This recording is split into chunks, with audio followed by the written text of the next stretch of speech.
Donc, vous étiez très nombreux à avoir répondu à l'appel pour cet atelier-là sur les politiques et les structures salariales. Je pense que vous vous demandez tous comment est-ce qu'on fait ça.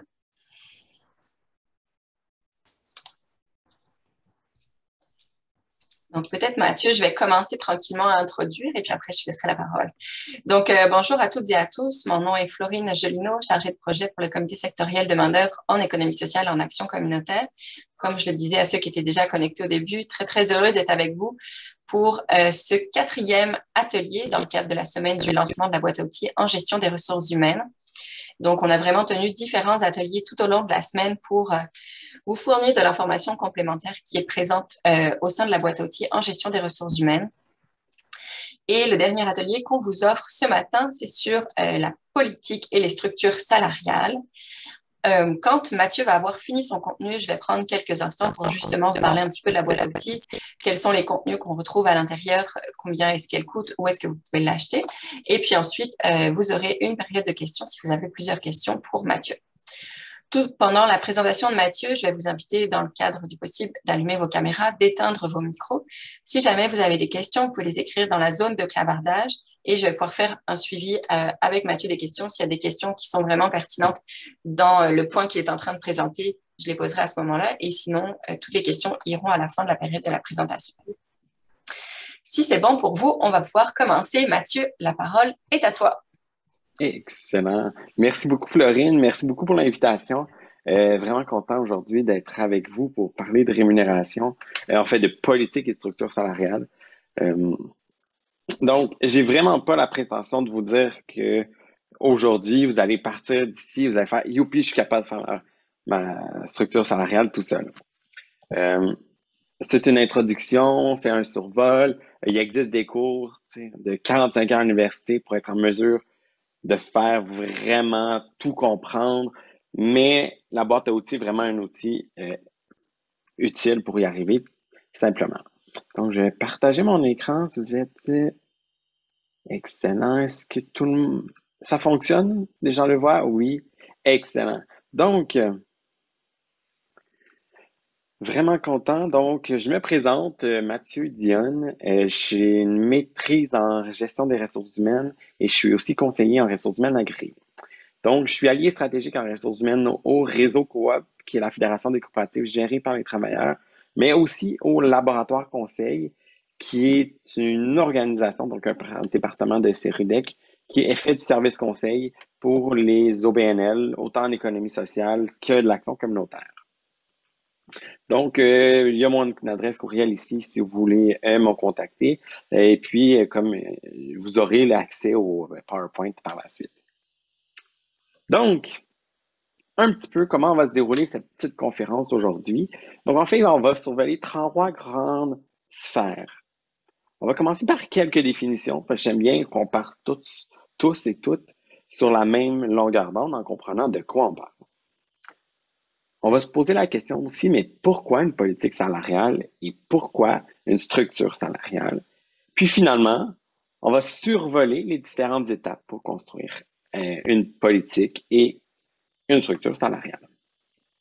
Donc, quand vous entendez de rémunération, tout dépendant qui parle, vous allez sûrement entendre les termes salaire, structure salariale, politique salariale, rémunération globale. Il y a un peu beaucoup de termes, on est un peu mélangé des fois, donc on va prendre le temps. Quand on parle puis comme vous voyez, c'est dans un cercle, puis c'est fait exprès dans un cercle. Le salaire, c'est le salaire que la personne reçoit. Donc l'individu, la personne, quel argent, donc elle reçoit pour le travail qu'elle fait dans l'organisation pour laquelle. La structure salariale, c'est un élément, comment je pourrais vous dire ça plus précisément? En fait, c'est une structure, donc c'est comment vos salaires sont organisés dans votre organisation. Donc, comment chacun des postes ou chacune des catégories d'emploi que vous avez dans votre organisation va être rémunéré, allant souvent avec un minimum jusqu'à un maximum en fonction des postes, etc. On va voir, là, j'ai un exemple à la fin complètement d'une structure salariale. Ensuite, donc, la structure salariale, elle vient déterminer, en fonction du poste que la personne occupe, en fonction de son expérience, son ancienneté dans l'organisation, quel va être le salaire qu'elle aura, donc le salaire horaire ou annuel. La politique salariale, ce qu'elle vient faire, c'est qu'elle vient vous dire comment on va gérer cette structure. Parce que c'est bien beau avoir une structure salariale avec des données, mais comment on la gère? Comment on détermine qui va avoir quel salaire? Comment on détermine comment comment une personne évolue dans la structure salariale? Donc, c'est la politique salariale qui vient encadrer la gestion de la structure salariale. Et finalement, la rémunération globale, c'est tout ça. Donc, quand on parle de rémunération globale, c'est toute rétribution, donc là, si le terme rétribution, toute rétribution, donc tout ce qui est remis à un individu, une personne qui travaille au sein de votre organisation, pour le travail qu'elle fait. Donc, je ne veux pas rentrer à l'intérieur, mais ce qu'on parle aujourd'hui précisément, c'est ce qui est en vert ici, donc la rémunération directe, soit le salaire que la personne reçoit. On va s'intéresser à cet élément-là aujourd'hui. Et si on va plus loin dans la rémunération globale, on s'intéresse plus largement parce que la structure salariale et la politique salariale, c'est un élément précis dans un ensemble de ce que la personne va recevoir pour le travail qu'elle donne. On va dire aussi le salaire, vous allez voir dans la boîte aussi qu'il y a vraiment beaucoup de détails sur c'est quoi un salaire, pourquoi une politique salariale, etc. On s'intéresse à le salaire va légèrement va motiver à court terme un travailleur. On va augmenter le salaire. De première fois que tu reçois ta paye, youpi, j'ai une augmentation, c'est bien le fun, je suis content, j'ai plus d'argent. Deuxième semaine, encore. Troisième semaine, c'est maintenant mon nouveau rythme de vie. Donc, ça va pas me motiver à long terme parce que je viens de m'installer dans un nouveau rythme de vie. Mais la structure salariale, c'est vraiment important de l'avoir mise en place parce qu'à long terme, mais ça permet d'avoir une équité à l'intérieur de l'organisation. Donc, c'est ce qu'on se dit. Ben, si vous me allez me dire, OK, mais tu me dis que le salaire, ça ne motive pas à long terme, mais pourquoi mettre en place une structure et une politique salariale? Alors, en fait, le salaire, là, tout ce qui est question de salaire, c'est vraiment, à mon avis, un des éléments les plus complexes de la gestion des ressources humaines. Pourquoi c'est un des éléments plus complexes? C'est très beaucoup au niveau de la perception. Tout ce qu'on perçoit. Est-ce qu'on est rémunéré équitablement? Donc, on va amener avec la perception de l'équité. Est-ce que je suis rémunéré de façon équitable envers les autres personnes qui occupent un poste dans l'organisation? Est-ce que je suis rémunéré de façon équitable avec les autres personnes qui occupent un poste semblable dans d'autres organisations semblables ou dans le même domaine d'activité? Donc, ça reste d'être très complexe à évoluer parce que c'est très personnel. C'est une évaluation de ma contribution dans l'organisation. Donc, si pour moi, j'ai l'impression que je donne plus que ce que je gagne, on vient à quelque part jouer énormément dans les perceptions, donc je suis insatisfait de mon salaire. En ayant une structure salariale, mais ça vient aussi structurer tous ces éléments de questions qu'on va avoir, les demandes. Ben, si une personne a une demande, si c'est à l'extérieur de la structure, mais je ne peux pas respecter, je ne peux pas y arriver. Donc, on vient donner un cadre à cette négociation-là aussi. Donc, très, très subjectif. Puis, pourquoi une politique salariale? Pourquoi une structure salariale? C'est aussi que comme je viens de le présenter, c'est très subjectif comme principe. La rémunération, et même si quelqu'un vous dit, si un autre professionnel dans la vie vous dit, oh non, la rémunération, c'est objectif, même le processus qu'on va voir pour construire, c'est vraiment objectif, il n'y a pas de subjectivité là-dedans, je vous le dis, la personne vous ment. Elle vous ment. Parce que, oui, on va tout faire en sorte dans le processus pour réduire au maximum la subjectivité, mais il va toujours y avoir. Puis vous allez voir, à un moment donné, à la fin, c'est quoi notre capacité de payer? C'est comment on fait? Qu'est-ce qu'on veut? Voici, on fait des choix, puis des choix qui deviennent subjectifs à quelque part. Donc, c'est un aspect très subjectif de la rémunération en ayant une politique et une structure salariale, mais cette subjectivité-là, on vient aussi la réduire. La politique salariale va permettre, en fait, c'est pas tant la politique salariale, la structure salariale, mais l'importance du processus par lequel on va passer pour la construire. Parce que ce processus-là va avoir un impact. Encore une fois, on vient dans la perception. Il va avoir un impact sur est-ce que j'adhère, est-ce que les employés adhèrent ou non à la structure. Est-ce qu'ils considèrent, si ils considèrent que le processus a été fait de façon équitable, juste, qu'on les a pris en compte, qu'on les a consultés, qu'il y a une partie d'eux qui ont participé, bien, en fait, ils vont adhérer à la nouvelle structure, puis ils vont dire, OK, oui, je suis partie prenante, puis je vais aller en chercher encore plus loin de cette. Et je vais me sentir que ça vient de moi-même et que mais je ne vais pas me sentir injustement dans ce processus. Donc, l'importance, la justice du processus, donc ce qu'on appelle la justice procédurale à respecter. Honnêtement, là, je vous dirais que le processus est plus important que le résultat aux yeux euh, dans cet élément-là. C'est vraiment le... Oui, je ne dis pas que le résultat n'est pas important, là, c'est pas ce que je dis. Mais le processus a un impact encore plus important que le résultat final. Donc, si on consulte, si on le fait dans les ordres, si on est transparent dans notre processus, bien c'est là qu'il vient d'avoir un impact très positif. Et puis, pour l'avoir fait, le processus que je vous présente dans quelques organisations, ça a aussi un certain sentiment de mobilisation de l'équipe. Il y a une compréhension, vous allez voir, là, il y a une compréhension aussi de ce que les autres font.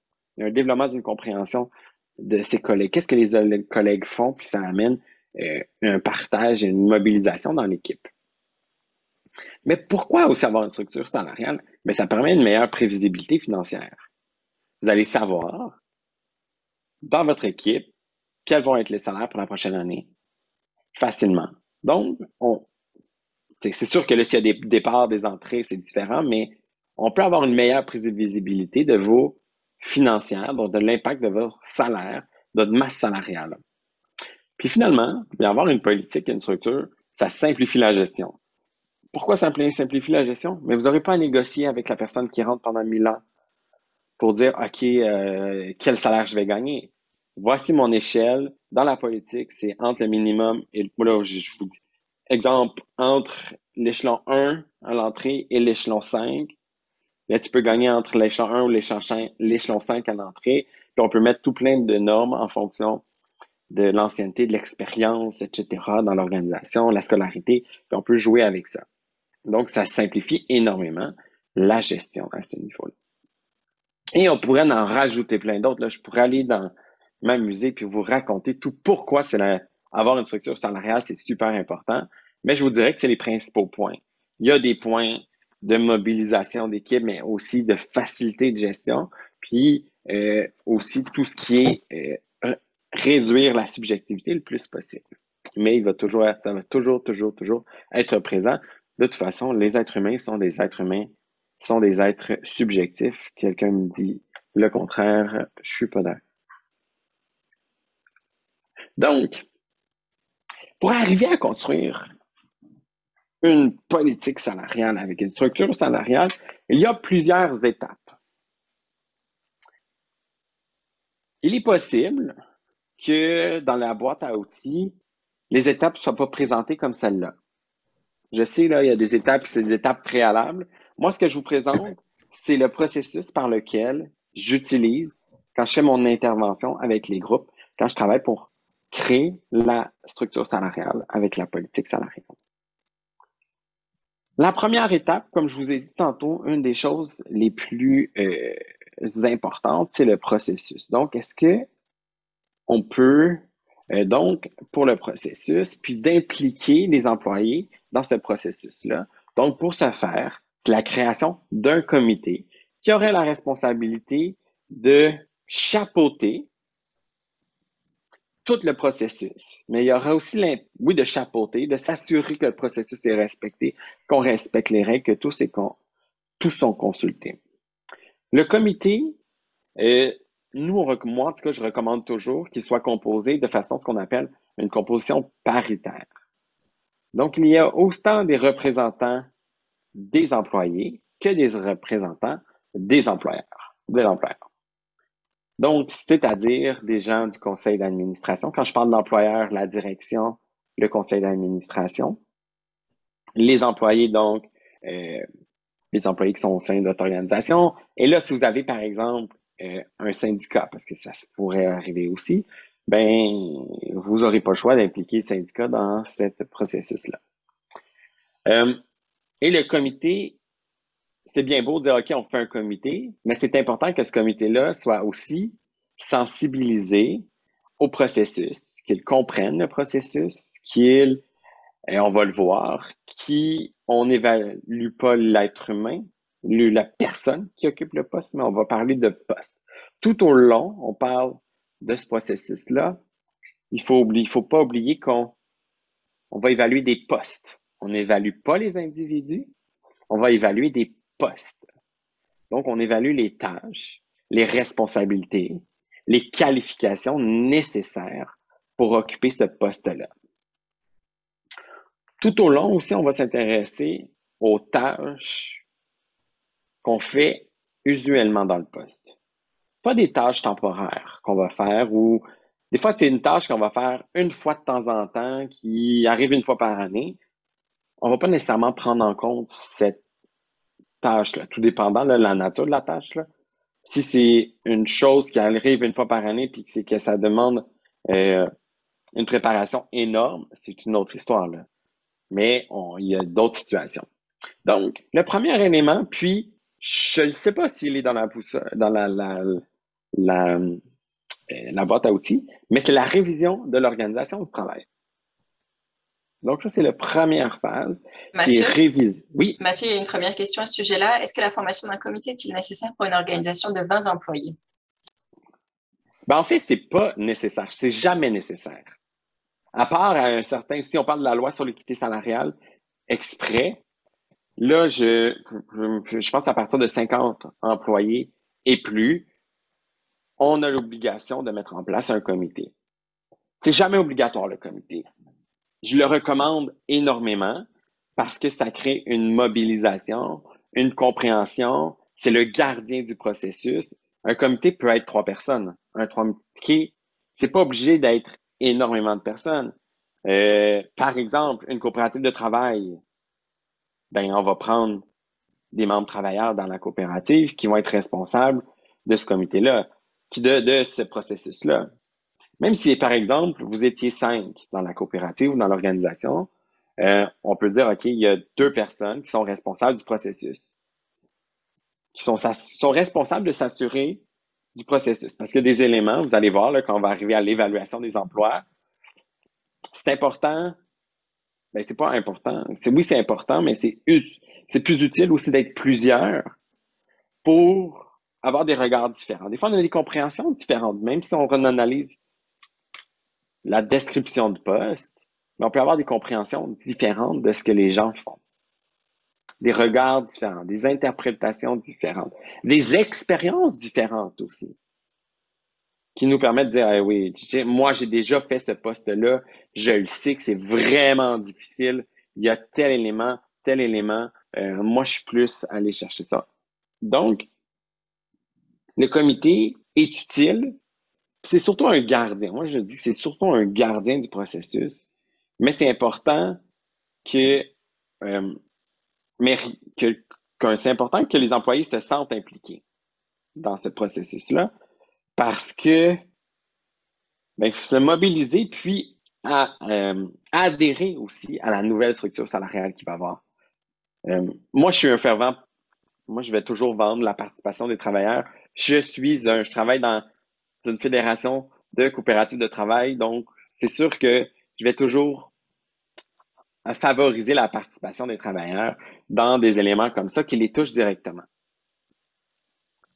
Donc, la première étape, c'est la révision de l'organisation du travail. On va aller plus en profondeur dans chacun. Ensuite, on va élaborer un guide d'évaluation des emplois. On va appliquer ce guide-là pour évaluer les emplois. On va procéder à une enquête salariale.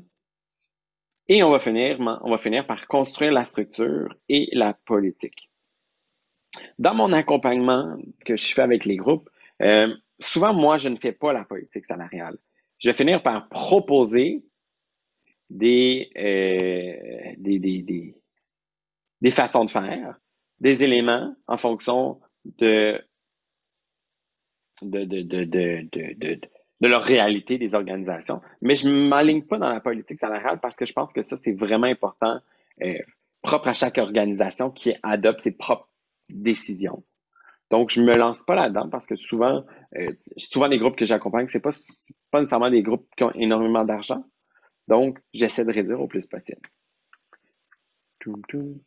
Donc, quand je parle de réviser l'organigramme, je parle de l'organisation du travail, ce que je parle, c'est principalement les descriptions d'emploi.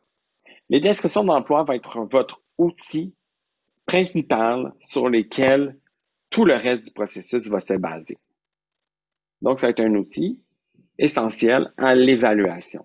Donc, on va se poser la question, est-ce que vous avez des descriptions d'emploi?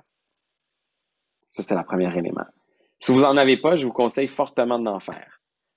Je suis certain que dans votre outil, il y a un modèle à quelque part. C'est sûr, sûr, sûr. Si vous les avez, est-ce qu'ils sont à jour? On va recommencer la phrase.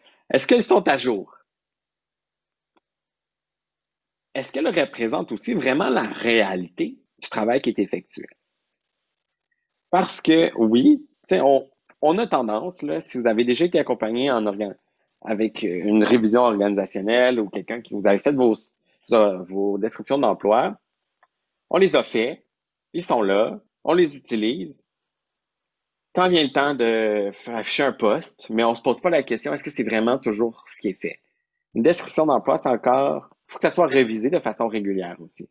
Donc, une description d'emploi, à regarder encore avec les personnes qui le font, à aller chercher, il y a plein de façons d'aller chercher de l'information, mais c'est de savoir, est-ce que ça représente le travail qui est fait, est-ce que ça représente le travail qui est prescrit? Donc, le travail prescrit, ce qu'on voit dans la description d'emploi, est-ce que c'est vraiment le travail qui est réalisé? C'est ça la question fondamentale qu'on va se poser. Et l'autre question qu'on se pose aussi, c'est est-ce que les qualifications et tous les éléments nécessaires pour occuper ce poste-là sont à jour? C'est toujours les mêmes ou on a demandé, au fil du temps, on s'est rendu compte qu'on devait augmenter ou diminuer les qualifications nécessaires pour occuper le poste? Ça se pourrait. Il y a des exigences. Donc, un exemple qui vient en tête, il y a quelques années, plusieurs années en fait, je dirais, là, les psychoéducatrices avaient juste besoin d'être un psychoéducateur, psychoéducatrice, avaient besoin que du bac. Il y a eu un changement dans la loi et maintenant, ils doivent avoir une maîtrise pour être psychoéducateur. Mais il y a des gens qui l'avaient. Donc, il a fallu changer de description d'emploi à ce moment-là. Donc, je ne vais pas m'attarder plus loin. Vous pourriez même aller jusqu'à revoir votre organigramme au complet pour être sûr que ça comporte. C'est souvent le processus de révision de mettre en place une structure salariale. Ça vous permet aussi d'aller chercher, d'aller travailler d'autres éléments comme l'organisation du travail et l'organigramme. Ensuite, après avoir fait ça, on va retoucher les descriptions d'emploi un peu plus tard. On va construire ce qu'on appelle le guide d'évaluation des emplois. Pour construire ça, on se fie, le processus qui est proposé, c'est vraiment le processus qui est en lien avec la loi sur l'équité salariale. Donc, c'est vraiment un processus de l'équité salariale, ce qu'on appelle la méthode des points facteurs. Donc, dans la loi sur l'équité salariale, il y a 4 facteurs qui sont essentiels à utiliser. Ce qu'on appelle, donc, c'est-à-dire les qualifications, les responsabilités assumées, les efforts requis. Vous dites efforts requis, ben là, qu'est-ce qu'on fait pour les secrétaires ou qu'est-ce qu'on fait pour les conseillers, conseillères? Ils ne forcent pas. En fait, quand on parle d'efforts requis, on va parler d'efforts physiques, mais aussi d'efforts mentaux. Parce que, oui, Il y a des gens qui vont travailler dans un même emploi, dans certaines organisations, des gens qui vont travailler plus physiquement, mais il va y avoir d'autres postes qui vont travailler plus mentalement. C'est le cerveau qui va travailler. Donc, vous êtes tous, je ne sais pas qui vous êtes, quel est le profil que vous avez, mais une bonne partie de vous, probablement, êtes des directions générales ou des directions de service ou des coordonnateurs. Donc, votre travail n'est pas physique. Si on vous demandait l'effort physique, à la fin de la journée, si on mettait une montre puis savoir qu'est-ce que vous avez dépensé en termes de calories, la réponse est pas tant beaucoup. Mais votre cerveau va avoir travaillé énormément. Et là, en plus, avec la pandémie, on les zoome en quantité industrielle, on est fatigué. Donc, l'effort requis va prendre en compte autant les efforts physiques que l'effort mental. Donc, l'important, quand vous allez construire votre guide d'évaluation, de tout dépendant, je veux dire, c'est tout un poste une organisation de service conseil où est-ce qu'on est tous des personnes qui travaillent avec mentalement, bien, la pertinence des efforts physiques dans votre guide d'évaluation n'est pas là. Il n'est pas là. On n'a pas évalué, on n'a pas de poste que des gens qui font de façon physique. Et finalement, le quatrième facteur, c'est les conditions de travail. Là, vous me dites, hein, conditions de travail. En fait, quand on parle de conditions de travail, c'est les conditions dans lesquelles sont effectués le travail. Donc, on parle de est-ce qu'on travaille dans une zone bruyante? Est-ce qu'on travaille avec dans une à risque? Est-ce qu'on travaille avec des gens qui ont des difficultés, qui ont vécu des difficultés, de la violence psychique, psychologique? Est-ce qu'on a des risques de vivre de la violence? Est-ce qu'on va rentrer en contact avec des éléments qui pourraient mettre à risque notre santé à risque, par exemple? Est-ce qu'on travaille avec des très, très bruyants versus d'autres qui travaillent avec presque pas de bruit? Donc, c'est les 4 facteurs. Tout dépendant de ces 4 facteurs-là, dans chacun de ces 4 facteurs-là, on va avoir des sous-facteurs. Donc, des sous-facteurs qu'on va diviser et qui vont nous permettre d'évaluer les emplois. Ces sous-facteurs-là, qu'on va appeler, vont être... donc, les sous-facteurs qu'on va déterminer vont être... Il va y avoir toutes sortes de facteurs. Là, je crois que dans la boîte à outils, il y a déjà des exemples de facteurs et de sous-facteurs pour chacun des facteurs qui a été présenté ici. Ensuite, quand vous avez déterminé les facteurs, vous allez déterminer des points qui sont associés à chacun des facteurs en fonction de l'importance qu'ils ont pour vous dans votre organisation. Moi, ma façon de fonctionner, je détermine toujours que j'ai 1000 points à distribuer. C'est plus simple. J'ai toujours 1000 points. Donc, le maximum qu'une personne va avoir, un poste va avoir, c'est 1000 points. Ça arrive jamais. Je vous le dis, ça arrive jamais qu'un poste a 1000 points. Donc, ce qu'on va déterminer, en fonction de chacun des sous-facteurs, on va dire, oh, OK, on va déterminer l'importance de chacun de ces sous-facteurs-là dans l'organisation, puis ce qu'on aime. Et là, c'est subjectif, encore une fois. Et là, c'est l'important d'avoir un comité. L'important d'avoir un comité parce que le comité, là, va déterminer l'importance de chacun des facteurs, puis le poids de chacun des facteurs. Et dans chacun des sous-facteurs, vous allez déterminer aussi des niveaux. Donc, par exemple, je vais prendre un exemple de sous-facteur dans la qualification qui pourrait être scolarité. Donc, on pourrait avoir scolarité niveau 1 qui est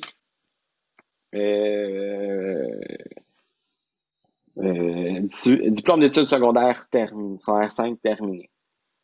Ça, c'est niveau 1. Niveau 2, ça serait par exemple un DEP. Niveau 3, le DEC. Niveau 4, un bac. Niveau 5, la maîtrise. Puis là, niveau 6, le doctorat, par exemple. Donc, puis on va dire qu'il y a 100 points accordés. C'est un peu difficile. Mettons, on va dire 60 points. Ça va être plus facile là, à séparer les points. Donc, par exemple, on considère qu'il y a 60 points accordés à la scolarité. Comment ça fonctionne? C'est que le premier niveau va avoir 10, le deuxième niveau, ça va être 20, 30, 40, 50, et le sixième niveau, ça va être 60 points. Donc, on va associer des pointages à chacun des niveaux. Et on va y aller comme ça pour chacun des sous-facteurs que vous avez. Ces sous-facteurs-là on arrive avec ce qu'on appelle un guide d'évaluation des emplois. Dans ce guide-là, on explique, puis dans le guide, ça va être important que pour chacun des sous-facteurs, on ait une définition de certains termes. Donc, si on parle de scolarité, c'est assez simple, mais on va le définir pareil. Par exemple, là, souvent, je vais être responsabilité au niveau des ressources humaines. On va parler de coordination et de supervision, qui est deux niveaux différents. Mais il faut les définir. Versus, par exemple, j'utilise la coordination, c'est qu'on distribue les tâches puis on s'assure que les tâches soient exécutées. Versus la supervision, j'ai une responsabilité d'embaucher, de gérer, de discipliner et de faire des choix. J'ai plus de responsabilités. Donc, c'est important d'avoir des définitions dans chacun des sous-facteurs. Pour vous aider quand vous allez arriver à ce qu'on appelle l'évaluation, qui va se faire habituellement, qu'on recommande de se faire en comité. Donc, comme je disais tout à l'heure, vous évaluez des postes et non des individus. Des fois, c'est difficile de prendre un pas de recul en disant on va évaluer un poste et non un individu quand on est une petite organisation et qu'on a une personne qui occupe chaque poste. On vient facilement associer, OK, Marjorie, elle occupe tel poste, Sandra occupe tel poste, Virginie occupe tel poste. Au lieu de, OK, ouais, Virginie a fait ça. Non, non. La conseillère en communication fait ça. C'est pas Virginie. C'est la conseillère en communication qui fait ça. Donc, faut faire attention parce que peut-être que Virginie a des responsabilités supplémentaires parce qu'elle s'appelle Virginie puis qu'elle a des compétences autres. Mais que le poste de conseillère en communication ne fait pas c'est pas parce qu'elle est conseillère en communication qu'elle fait ces tâches-là. C'est parce qu'elle a des aptitudes et des compétences supplémentaires qu'on lui a donné ces responsabilités supplémentaires-là. On arrive à quoi? Oui? Mathieu, excuse-moi de te couper, il y a une question justement à l'évaluation des emplois. Une personne a dit que les conditions de travail ont changé avec la pandémie. Est-ce qu'on va évaluer les conditions de travail avec ou sans pandémie ou en hybride? Fait que ce que je comprends, c'est en télétravail ou en présentiel.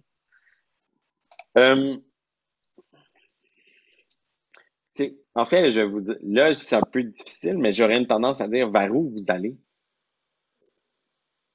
Vers où est-ce que vous dites, OK, on dirige, nous, on reste en télétravail ou, parce que ça aussi, là, on n'est pas dans ce sujet-là, on pourrait y aller, mais vous devrez faire un choix comme organisation aussi à dire, est-ce qu'on devient hybride, une organisation hybride en termes d'organisation de travail, donc du télétravail et du présentiel, ou on est 100% télétravail, ou on est 100% présentiel. Je vous dirais si vous allez là, à part si c'est une obligation parce que vous offrez un service sur place à des gens. On n'est pas dans le sujet, mais il y a des risques au niveau de l'attraction et de la rétention du personnel d'être à 100% présentiel. Mais bon, c'est pas le sujet de la question, excusez. La question était, je vous dirais, c'est quel choix vous allez faire d'organisation du travail. C'est sûr, si vous dites, OK, au niveau du télétravail, c'est passager, encore. On considère que c'est passager, on veut ramener les gens. Puis les conditions dans lesquelles le travail est effectué,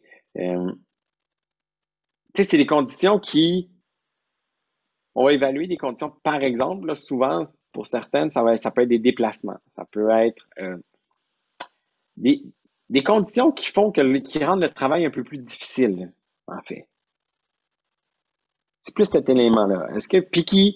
Et des conditions qui viennent rendre, il y a une distinction entre les postes aussi. Parce si tout le monde a le même élément de conditions, ben, ça sert pas à grand chose parce que ça vient pas on n'arrive pas on vient pas, l'objectif d'évaluer les postes aussi et de faire le guide d'évaluation, c'est d'arriver avec une classification. Donc, pour chacun des postes, il va y avoir un pointage qui est associé et on va arriver à avoir une classification des postes. Donc, du plus faible pointage au pointage le plus élevé. Donc, cette façon de faire-là, ça veut dire qu'on doit aussi avoir des facteurs et des sous-facteurs qui permettent de discriminer les postes entre eux. Donc, si tu me dis, parce que tout le monde est en télétravail, est-ce que c'est vraiment un sous-facteur défavorable? Bon, je suis pas sûr que je mettrais un sous-facteur télétravail. Mais, par exemple, euh, ça pourrait être, moi je mettrais peut-être un sous-facteur, possibilité de faire du télétravail. Donc, un poste où est-ce qu'il est impossible de faire du télétravail, donc ils doivent toujours se déplacer, ils doivent être dans le trafic, etc., versus un poste qui a la chance d'être toujours en télétravail s'il le veut. Bien là, on vient discriminer certains postes. Donc, on va avoir des pointages différents. Et ça, c'est la réalité de chacun des organisations. Donc, on va arriver, après avoir évalué les postes, ça, habituellement, là, si on pourrait avoir je vous dirais, là, à cet endroit-là, ça serait un des endroits les plus pertinents d'avoir un comité pour évaluer les postes. Pour être plusieurs à évaluer les différents postes qu'il y a dans l'organisation pour arriver à un pointage pour chacun des postes. Une dernière question, excuse-moi Mathieu, oui, merci beaucoup des précisions sur l'évaluation. Une personne qui demande, y a-t-il une façon plus simple d'évaluer les emplois pour un groupe de 20 employés et où il y a 7 postes en réalité? Ben, en fait, c'est qu'on évalue 7 postes. On n'évalue pas les 20 employés. Donc, c'est ça. On va évaluer les 7 postes en évaluant les postes, on va avoir des pointages. Et ces pointages-là pour chacun des postes vont nous arriver, là, je vais vous donner ici. Je vais donner un exemple, là, je vais revenir. Par exemple, dans l'organisation, là, c'est une vraie, je vous dis pas c'est pour quelle organisation, mais c'est une organisation que j'ai accompagnée ici. On est arrivé avec des pointages et on a évalué les postes. Et ça, c'est les pointages qu'on a arrivé. Donc, on arrive avec des pointages et on a classé les postes. Ça se pourrait, dans le cas des 7 postes, que ce soit 7 postes. Mais ça se pourrait que, quand on évalue, il y a des postes qui sont tellement près l'un de l'autre, à 2 ou 3 points d'écart, qu'on se dit, oh, on va les mettre ensemble, on va leur créer une classe d'emploi.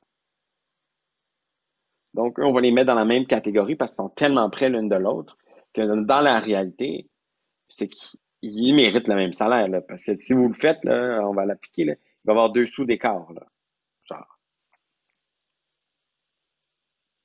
Donc, l'évaluation des emplois, il faut faire attention aux pièges. Il y a quand même des pièges qu'on arrive dans ce processus-là. Comme en fait, le piège est la question qui vient d'être posée. J'ai 20 employés, mais j'ai 7 postes. On évalue les postes. On n'évalue pas les individus qui occupent les postes. On se base sur les descriptions d'emploi et ce qu'on se connaît du poste. L'idéal, c'est vraiment d'être en comité, comme je disais, puis c'est de prendre notre temps.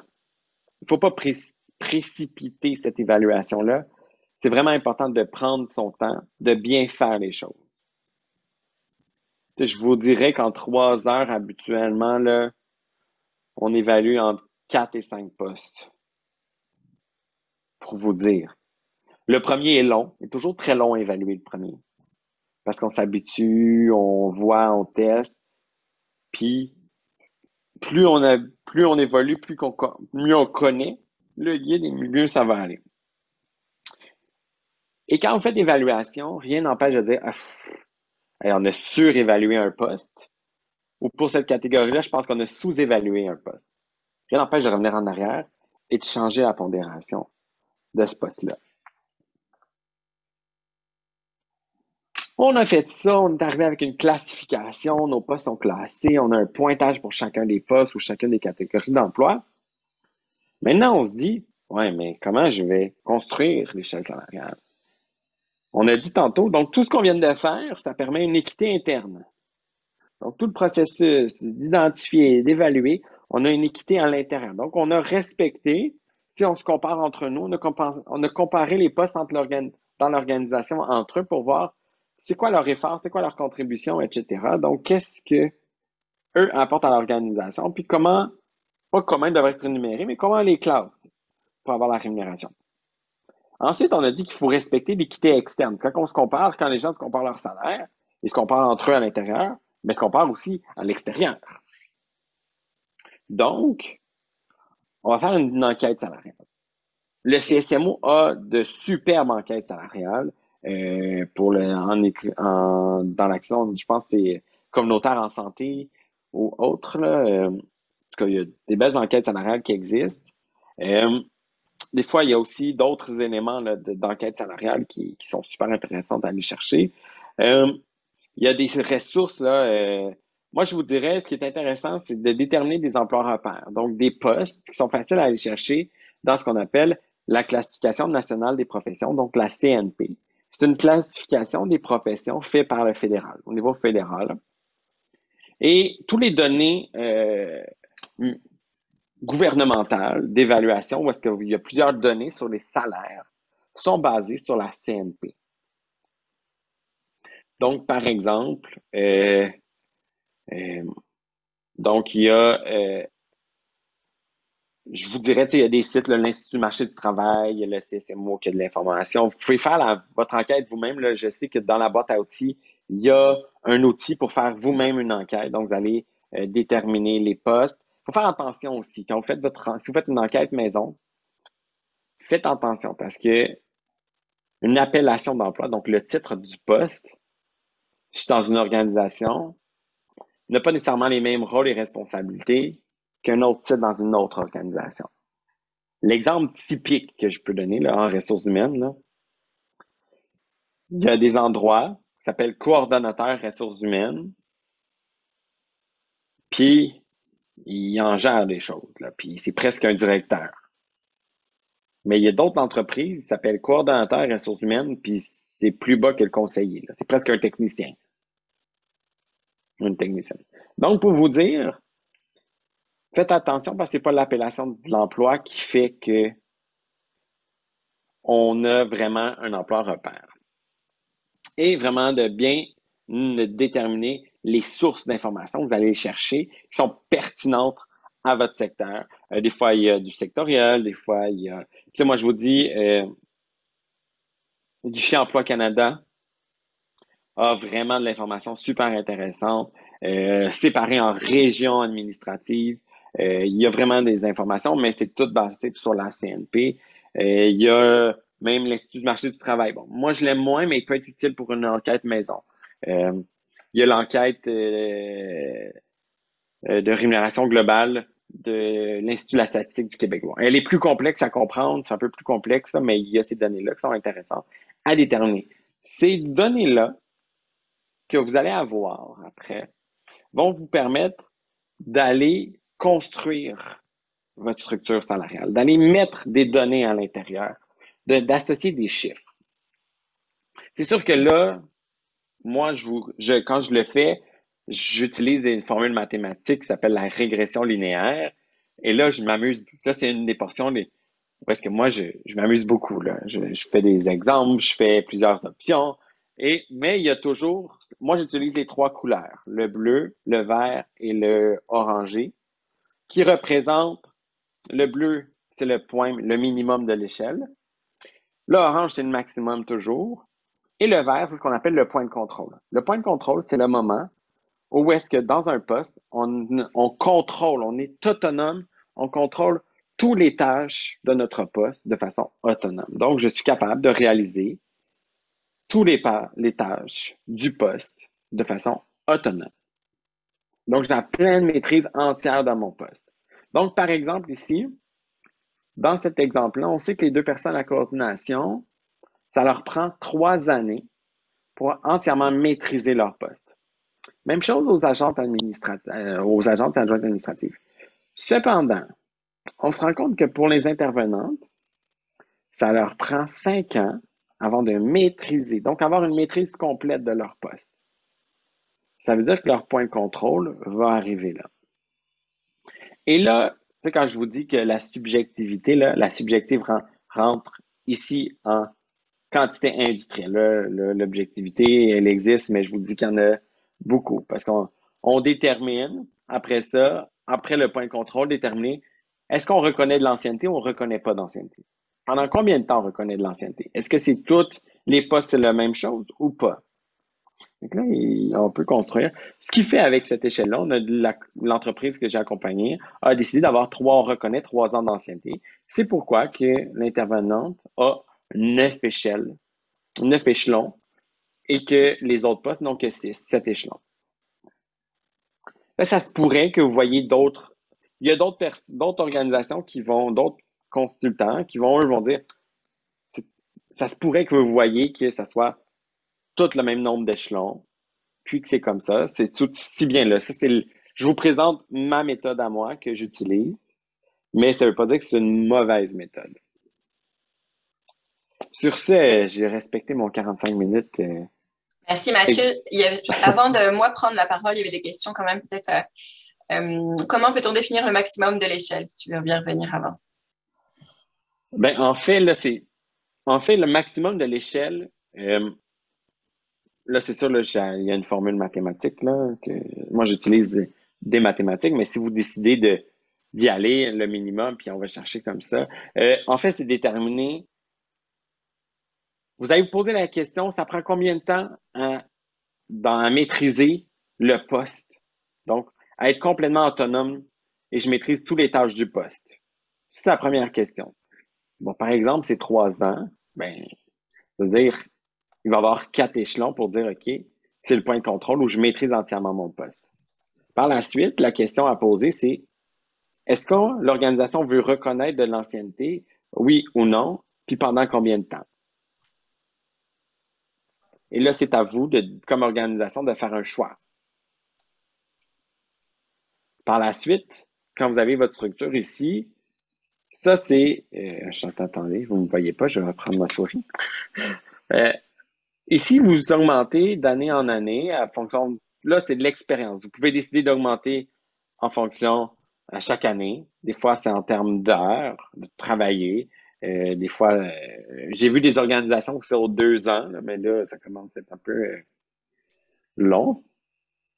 Mais avec la structure ici, donc on a la structure, il y a la politique. La politique va venir définir à quel moment on change d'échelon,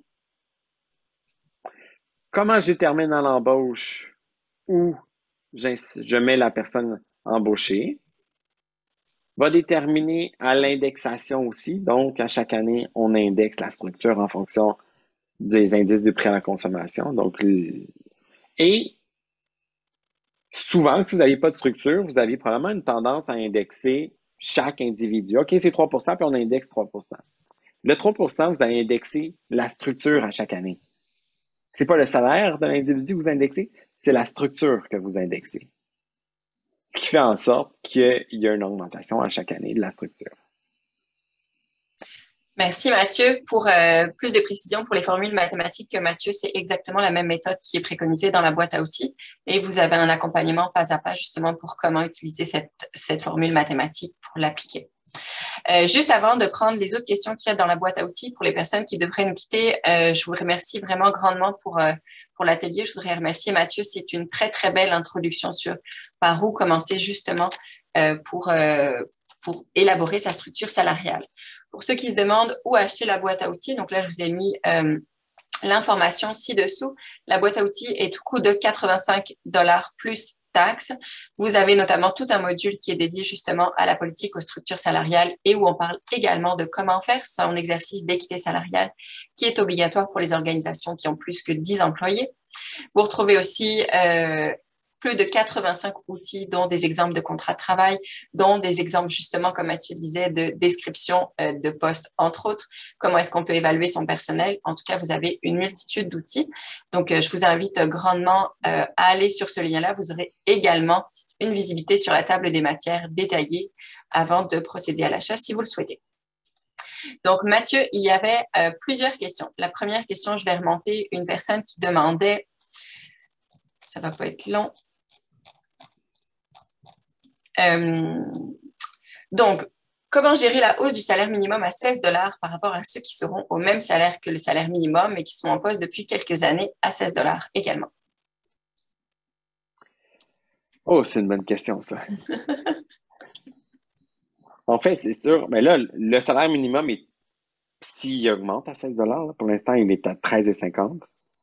Et si vous êtes, en fait, si vous êtes géré par, en fait, la plupart devraient être de compétences provinciales, là. Il y a très peu qui sont de compétences fédérales avec un salaire différent. En fait, c'est une décision que vous allez faire. Est-ce que vous décidez de conserver l'écart que vous avez actuellement? Par exemple, vous avez un 3 d'écart entre le salaire minimum actuel et le salaire que vous offrez. Vous allez peut-être dire, OK, ben, on va augmenter de 3 mais il faudrait augmenter l'équivalent pour être juste de toute la structure le plus possible.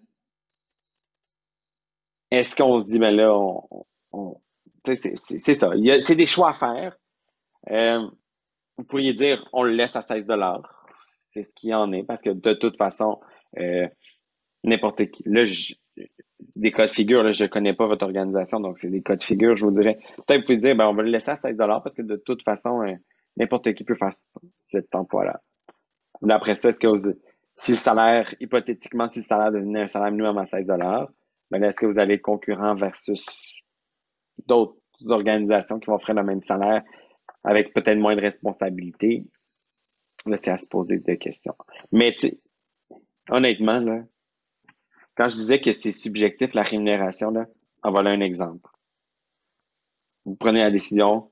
Peut-être que vous allez dire, OK, on augmente à 16 $, on augmente de 3 $ les postes minimums, mais on va réduire l'écart entre tous les autres postes qui existent au niveau des salaires. C'est possible. C'est à vous de décider là aussi. C'est là que rentre en compte la subjectivité, comme je disais.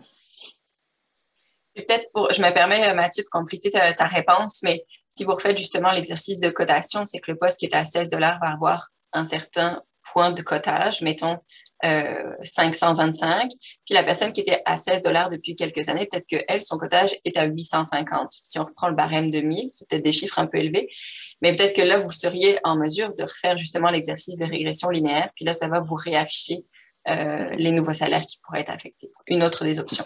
Ben, en fait, c'est ça. Ça pourrait être aussi l'option on refait complètement l'exercice. Si ça fait un bout qu'on le fait, puis on repart à zéro avec une nouvelle, en se comparant, en faisant une enquête, en faisant tout ce processus qu'on vient de présenter. C'est aussi une autre option, là. Moi, dans ma tête, je me dis, j'ai pris pour acquis que c'était fait, que l'échelle était, ça faisait pas si long. Ça faisait mettons, 2 ans ou 3 ans qu'on l'avait fait, là, puis que je prenais cet exemple-là. Exactement. Merci, Mathieu. Une autre question. Est-ce que l'ancienneté est celle acquise dans l'organisme ou bien aussi dans le type de poste? En fait, au niveau, je vais repartager mon écran pour... Donc, en fait, ici, quand on va parler d'échelon, puis comment on se promène d'échelon en échelon, ce qui va être intéressant, c'est l'ancienneté dans le poste à l'intérieur de l'organisation. Mais quand on embauche une personne, ce qu'on va s'intéresser, c'est à l'expérience. Donc, si on peut utiliser le terme ancienneté dans un poste similaire à l'extérieur de l'organisation. Et là, c'est là qu'on va peut-être juger à quel endroit on va mettre la personne entre le minimum et le point de contrôle. Merci. Ça répond bien à la question. Oui, pour moi, ça répond. Mais Madame Constantin, si jamais ça ne répond pas, vous pourrez vous manifester. il y a une personne qui demandait des exemples de grilles salariales. Malheureusement, la boîte à outils ne contient pas des exemples de grilles salariales parce que vous en avez certainement fait l'expérience. Vous avez dû demander autour de vous, est-ce que vous pourriez partager votre grille salariale de votre organisation? Et malheureusement, la réponse est non dans la plupart des cas. Donc, voilà pourquoi est-ce qu'il n'y a pas d'exemple de grille salariale dans la boîte à outils. Une autre question qu'on avait, à quel moment les membres du personnel peuvent participer dans le processus? Est-ce qu'ils pourraient participer lors de l'évaluation de leur poste ou bien valider les facteurs, les poids, les niveaux, ou en quoi cela consiste l'étape consulter l'équipe de travail? En fait, c'est sûr que le fait de créer un comité avec que l'équipe choisisse ses représentants auprès du comité et c'est le comité qui charge l'évaluation,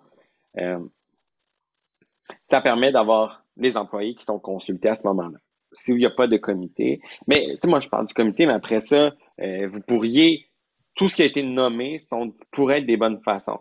Est-ce que j'irais jusqu'à dire c'est quoi je dirais peut-être pas évaluer jusqu'au pourcentage, la pondération de chacun des facteurs parce que ça commence à être complexe. Il y a aussi une réflexion, tu sais, il y a une logique derrière qui a été faite à expliquer à chacun des employés. Ça peut être un peu compliqué puis avoir des commentaires de tout le monde. Mais peut-être au moment de la cotation des emplois, tu sais, oui, il y a une méthode, là, je parle en comité, mais on pourrait aussi faire dire OK, chaque personne, voici le guide avec des explications. Vous avez une grille, vous cotez vous-même où est-ce que vous êtes en fonction. Tu sais, le comité pourrait être dans ce style-là, chacun met son poste, cote son poste. Ça pourrait être quelque chose dans ce style-là qui pourrait être fait aussi pour contrebalancer l'équipe. Là, après ça, ce qui vient compliquer le comité, je parle pour contrebalancer le comité, ce qui vient un peu compliqué après ça, c'est de compiler les résultats, évaluer les résultats. S'il y a plusieurs personnes qui occupent les mêmes postes, c'est quoi les différences? Donc, il y a plusieurs éléments un peu plus complexes aussi à ce niveau-là. Bon, je vais reprendre encore quelques questions. Est-ce que nous devons placer une politique salariale dans un organisme à 2 employés?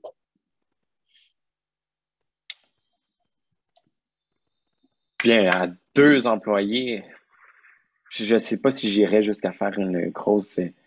Honnêtement, j'irais. Si vous avez 2 employés, vous avez probablement une situation financière un peu plus restreinte, plus difficile, j'aurais une tendance à peut-être pas mettre une grosse politique. J'aurais peut-être tendance à aller avec tout ce processus-là parce que ça commence à être un peu. J'irais au raccourci de voir ce qui se fait un peu à la fin, comparer, puis une entente à 2 personnes, là, peut-être avec la direction, parce que ça, c'est quand même. Vous êtes 2 heures. Mais si vous vous dites, OK, non, on a une visée de croissance, on veut éventuellement embaucher, je pense que ça vaut la peine de passer par ce processus-là avant pour y aller, même si vous êtes juste 2, parce que vous avez quand même une visée de croissance. Mais si vous êtes 2, puis vous avez probablement être 2 pendant longtemps encore, moi, j'aurais une tendance à y aller plus par des discussions, puis ces choses-là, parce que sinon, ça finira plus, là. Pour 2 Merci. postes. Merci. Une personne qui demande que dans l'exemple de tous les postes n'ont pas le même pourcentage d'augmentation par échelon, pourquoi? Ah, là, ça, c'est. En fait, là, c'est une formule mathématique. Encore une fois. En fait, c'est une augmentation aussi. On reconnaît. Souvent, là, ils n'ont pas nécessairement. Là, je ne me rappelle pas. Il faudrait que je retourne dans mes pas. Mais ils n'ont pas le même pourcentage. Ça se pourrait, là, je me rappelle. Ça se peut qu'on fasse un choix différent. Mettons, je pense que il y a souvent plus je vais reprendre ma phrase, ma réponse. Il n'y a pas le même pourcentage parce que c'est un choix aussi d'organisation de dire, tu sais, par exemple, une adjointe administrative ou les agentes administratives en 3 ans, oui, ça prend 3 ans pour maîtriser leur poste, mais ils ont peut-être un peu moins de choses à apprendre versus, mettons, les co-coordonnatrices, où elles, dans chaque année, vont vraiment apprendre beaucoup de choses, donc vont développer plus de compétences et de connaissances dans chaque année versus les autres. Donc, c'est pour ça qu'on accorde peut-être un plus gros pourcentage d'augmentation. Mais là, c'est dans l'exemple, c'est un choix, ça pourrait être égal à tous. Ça, c'est encore dans la subjectivité de la rémunération. Merci Mathieu. Une question qui est extrêmement pratique, qui doit être très certainement vécue dans le milieu. Lors de l'arrivée en poste d'une nouvelle personne, on connaît jusqu'à maximum 3 ans. Mais il arrive qu'il y ait un malaise du fait qu'une employée en poste gagne juste un petit peu plus, mais a plus d'expérience dans l'organisation. On peut établir ça comment pour être équitable? En fait, là, ça va. Ça, c'est les règles. Comment vous allez mettre. Par exemple,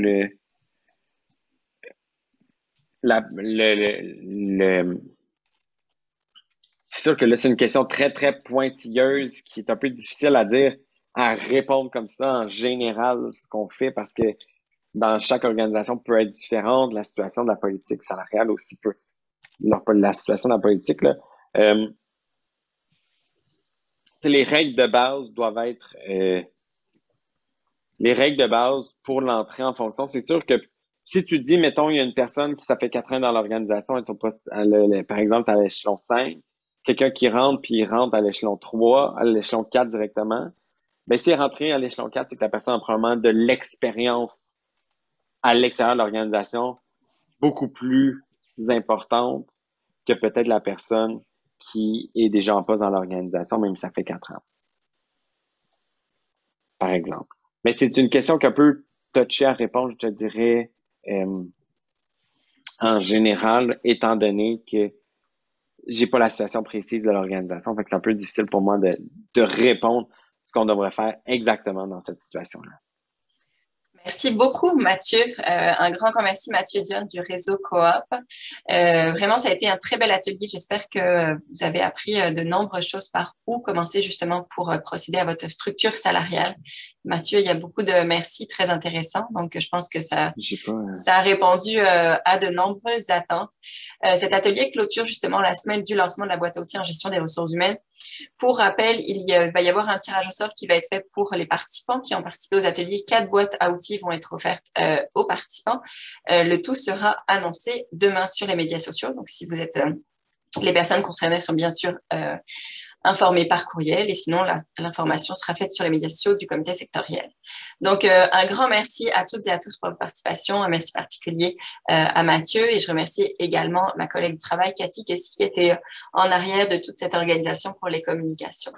Donc, bonne fin de journée à tous et merci beaucoup. Au revoir. Merci. Oui, merci à vous d'avoir été là. Puis merci de l'invitation, Florine. Ça m'a fait plaisir. Au revoir tout le monde. Merci beaucoup. Si jamais il y a des questions particulières pour certains des participants, je reste disponible au besoin.